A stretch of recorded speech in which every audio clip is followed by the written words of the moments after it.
Corona સમય દરમિયાન ઉપયોગમાં લેવાતી 3 એમ્બ્યુલન્સ નવી સિવિલમાં ધૂળ ખાઈ રહી છે। આશરે 1.20 કરોડ રૂપિયા કિંમતની એમ્બ્યુલન્સની સાર સંભાળ માટે કોઈ માલિક જ નથી।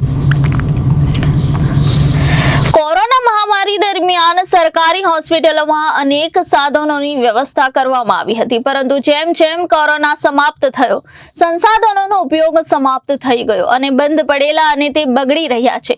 આવો જ એક કિસ્સો ફરીથી પ્રકાશમાં આવ્યો છે। એવી માહિતી મળી છે કે કોરોના સમય બાદથી સિવિલ હોસ્પિટલ કેમ્પસમાં આશરે 1.20 કરોડની કિંમતની 3 એમ્બ્યુલન્સ હાલમાં જર્જરિત અવસ્થામાં પડી છે અને સડી રહી છે।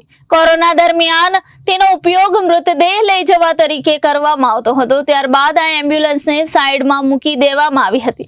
સ્થિતિ એ છે કે કોરોનાના 4 વર્ષ પછી પણ એમ્બ્યુલન્સની કોઈ કાળજી લેવામાં આવી નથી અને તે ફિઝિયોથેરાપી કોલેજના પાર્કિંગમાં સડી રહી છે, તેના ઉપર ઝાડીઓ ઉગી ગઈ છે। કોરોના કાળમાં જ્યારે આ એમ્બ્યુલન્સ નવી સિવિલ હોસ્પિટલને મળી હતી તે ત્યારે સારી સ્થિતિમાં હતી અને ચાલુ કન્ડિશનમાં હતી। હવે તો હોસ્પિટલ મેનેજમેન્ટને પણ તેની હાલત વિશે જાણ નથી। મળતી માહિતી મુજબ જ્યારે કોરોના ચરમસીમા પર હતો ત્યારે ઘણા લોકોના મોત થઈ રહ્યા હતા। આ દરમિયાન નવી સિવિલ હોસ્પિટલના મૃતદેહોને હોસ્પિટલમાંથી લઈ જવા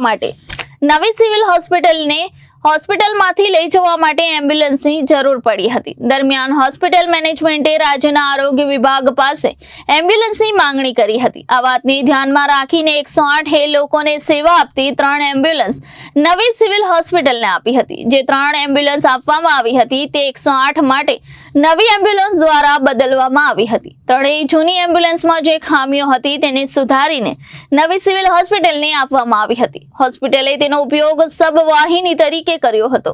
થોડા મહિના ઉપયોગ કર્યા પછી તેનું કામ ખતમ થઈ ગયું હતું અને તેમને બાજુ પર મૂકી દેવામાં આવી હતી।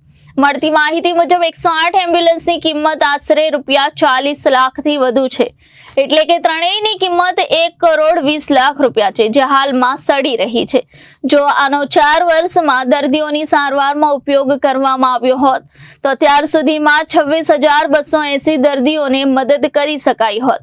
હકીકતમાં એક એમ્બ્યુલન્સ દરરોજ અંદાજિત 6 થી 7 દર્દીઓને સારવાર માટે હોસ્પિટલ લઈ જાય છે। દરમિયાન દર્દીઓની એમ્બ્યુલન્સમાં પ્રાથમિક સારવાર પણ મળે છે, જે જીવ બચાવવામાં ઘણી વખત અસરકારક સાબિત થઈ છે। હવે કોરોનાને 4 વર્ષ વીતી ગયા, એટલે કે 1460 દિવસ વીતી ગયા। એ રીતે ત્રણેય એમ્બ્યુલન્સ એક જ દિવસમાં 18 દર્દીઓને હોસ્પિટલ સુધી પહોંચાડશે અને આ 4 વર્ષમાં 26,280 દર્દીઓને સારવાર મળશે। પરંતુ હોસ્પિટલ મેનેજમેન્ટની બેદરકારી અને આંખ આડા કાન કરવાના લીધે તે હાલ કઠડી રહી છે। Reporter Arvind Rathod, Janadesh news, Surat.